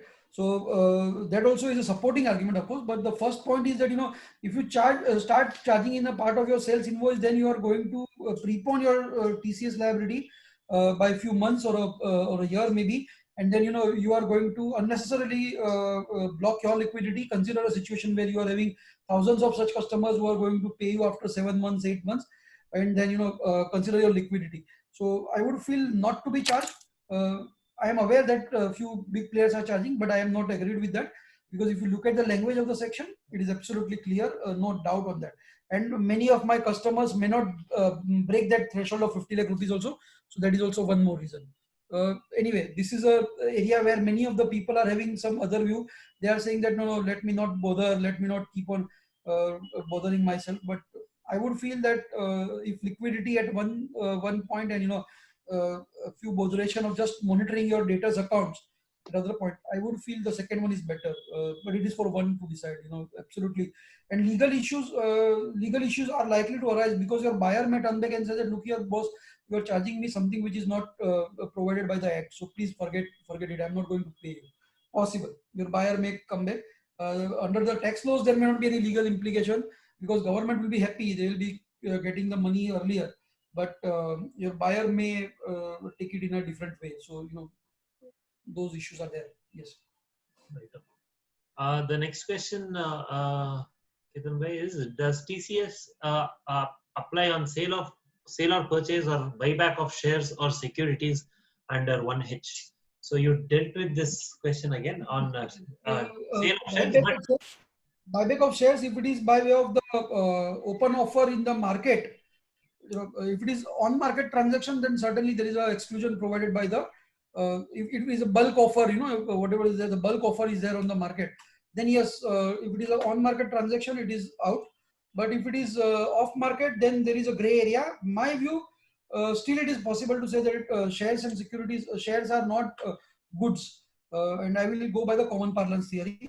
And also I will rely on the GST law, which does not provide for the levy of GST on shares. But a gray area, yes. Right. The next question, Ketan bhai, is again on shares itself. Is 1H applicable in case of sale of shares other than the stock exchange? Is there any change in situation if shares are sold on a stock exchange? I think if it is covered on a stock exchange, we have covered this. If it is a part Yes. of the on-market transaction, then out of the purview because of the circular also. Yes. The next question, again, a modification of the previous one. If the assessee is engaged in business of selling and purchasing of shares, the other situation which we talked about is it's not the Gets business covered. of the assessee. It gets covered. It gets covered. Yes, yes.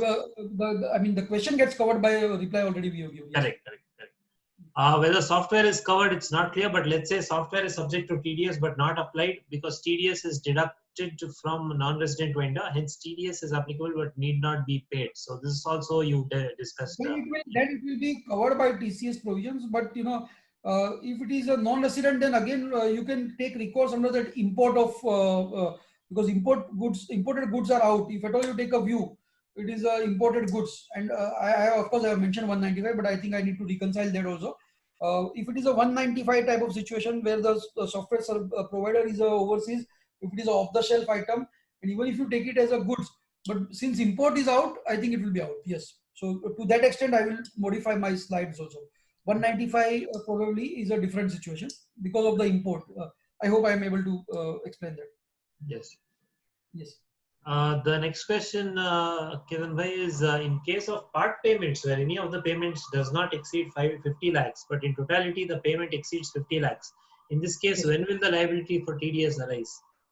First of all, this 50 lakh rupees is not qua transaction. It is for the financial year, right? So that doesn't matter whether you make the payment in 3 installments, 5 installments, doesn't matter. The total financial year 50 lakh rupees threshold is there. Once you cross 50 lakh rupees, from that date, the TCS will be applicable. And thereafter, you will have to start monitoring that. Suppose in the month of June, you cross 52, you reach 52 lakh rupees, so 2 lakh rupees. And thereafter, whatever receipts are there, all will be covered. Right. The next question, Ketan Bhai, is now that there is TCS, is a mention, more of a mention. Now that there is TCS, the advance tax liability will come down. Any TCS which is done in March as well can come to the rescue of the assessee for a shortfall of advance tax for 234C. Of course. And therefore, that purpose which has been mentioned in the memorandum, that widening and deepening of tax base is hard to digest. How it is going to change my liability anyway. It is not going to add to my tax liability. It is ultimately going to be given a credit off. So therefore, the purpose doesn't go well actually. Yeah. Next question, is TCS applicable on sale of export scripts received as incentives from the government and sold to another vendor? So sale of licenses. Yeah. Rather SEIS scripts, Ketan Bhai. I think it's SEIS scripts which they're talking about. So DEPP license probably. Yeah. Like, an analogy, yes. Yeah, something like DEPP license. I believe DEPP license are treated as goods only under the GST law also, right? And and therefore I feel yes, it will be applicable. But very frankly, let me apply my thought on the DEPP scheme totally. But apparently, on a first blush, I will feel yes, it will be applicable. If I change my view, I will communicate to you. Sure. Thanks, Ketan, for taking. Yeah. The next question: whether the circular is applicable to taxpayers as well as the authority, since 206C makes it applicable to all, or do we yet take a view that it is applicable only to the tax authority? So one way, particularly Ketan Bhai, which we were also thinking was on GST. Can we say that this is along the lines of the question which you asked? GST should not form part of the consideration for TCS. Can we then say, if the department contends that no, we've already told in the circular, can we say that this is Yes, correct. So it is like this. This is not only vis-a-vis this particular circular number 17. It is always an accepted proposition. Even the courts have accepted time and again that whatever the CBDT circulars are there, those circulars are binding only on the department. It is the circular which are there is basically a view of the CBDT, and under section 119, CBDT is permitted to issue circulars. Those circulars are binding on all the authorities which are below CBDT, right?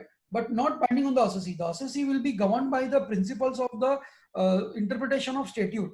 So if the interpretation of a particular section or subsection takes me to a conclusion which is contrary to circular, then circular is absolutely not relevant. As far as the courts are concerned, they will read the act, they will not read the circular. Circular may be just having some guiding force, but not the binding force, certainly. So that is vis-a-vis all the circulars. There is a general proposition, in fact, not only for this circular, for any circular. So that is always there. Right. The next question, Ketan bhai, is what is the TCS impact on private sale of power by solar power plants on So electricity? if it is done through power exchange, if at all there is a power exchange there, then it will be out because of the circular. But for the circular, it was a problem. There was a situation that it will be covered. And as I said, if there is a private sale of power which is not through power exchange, then in that situation, electricity is a goods basically, and on which GST is also applicable. So it will be still covered by the TCS provisions. It will be applicable. If at all it is not through power exchange. If it is power exchange, yeah, there is a specific exclusion. Right. Then Ketan bhai, if even if TCS is charged on an invoice, it has to be paid only after collection. Just charging on invoice will not make the liable, will not make the sellable, right? Yes, a valid point, valid counter to what I suggested.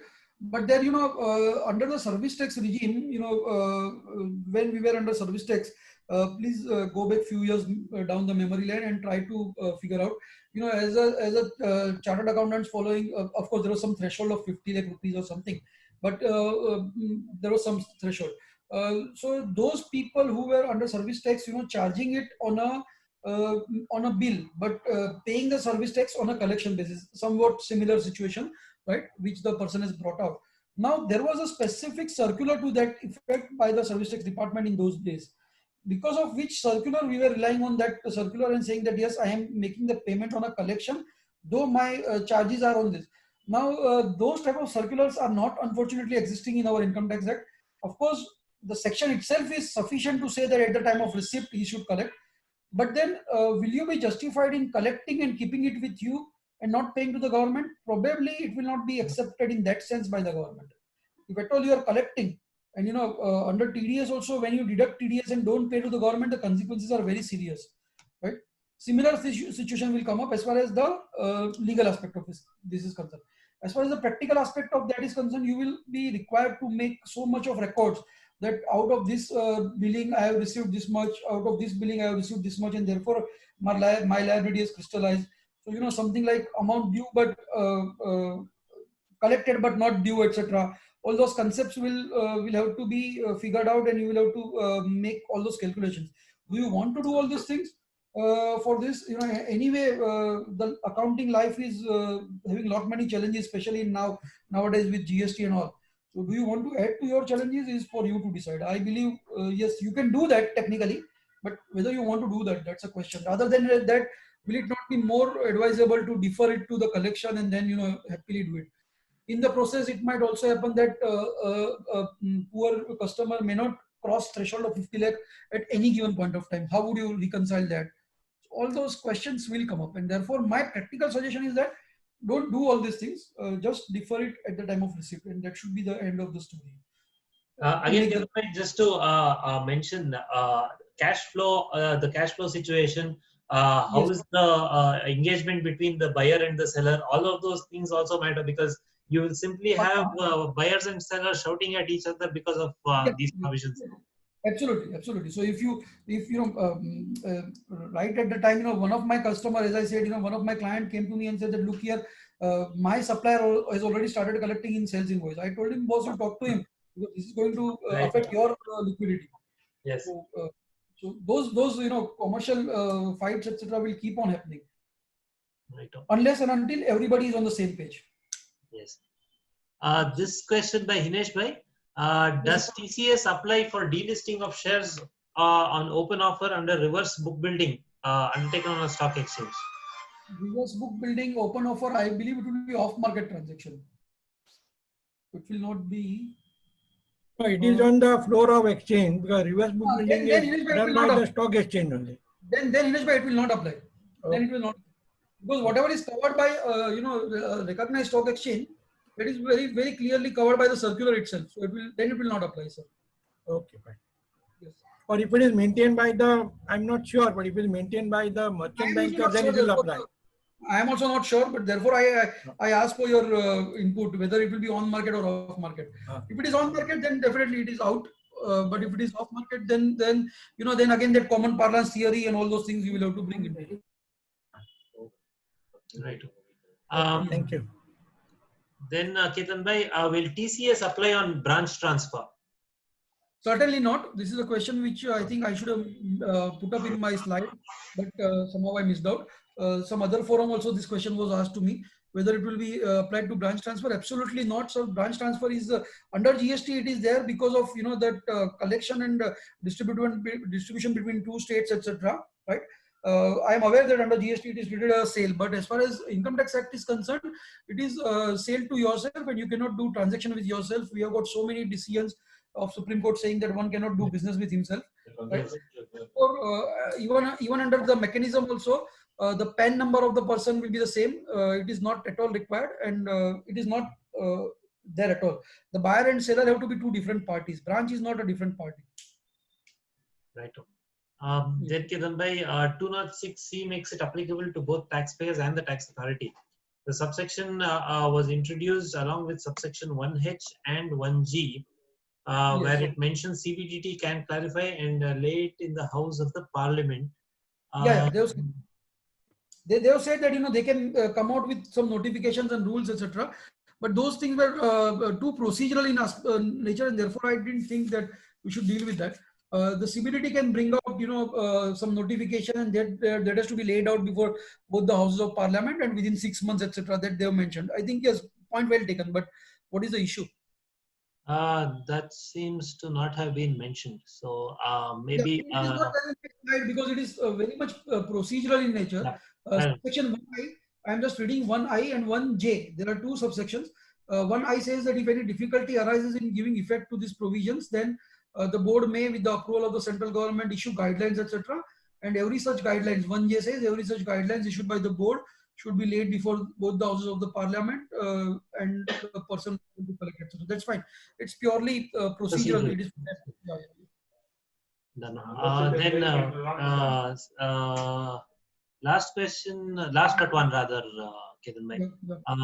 In case of TCS on invoice, which you just answered, if sales consideration is not collected, then mere levy on invoice should not trigger payment of TCS. I agree with that. I agree with that proposition. But only thing is that you will have to maintain that type of record. Would you want to do that? As a consultant, I have advised all my clients not to bother their accounts team with all this additional burden. So that's a professional. That is a personal call. That is a personal call, which one will have to take. Right. Whether TCS would be applicable to job work? I would feel no, because it will be covered under 194C. Because 194C normally covers that unless and until there is some separate type of job work which for whatever reason doesn't cover under 194C.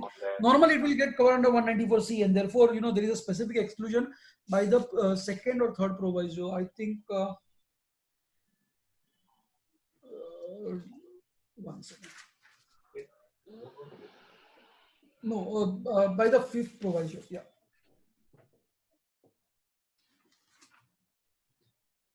No, not by the fifth proviso. One second. It is excluded, but for sure. So whenever the person is deducting any TDS, then TCS will not apply, certainly. And it will be covered. This job work will get covered by 194C. Yes, that's fairly settled now, Ketan bhai. Yeah, it is almost settled, and therefore it will be, yeah.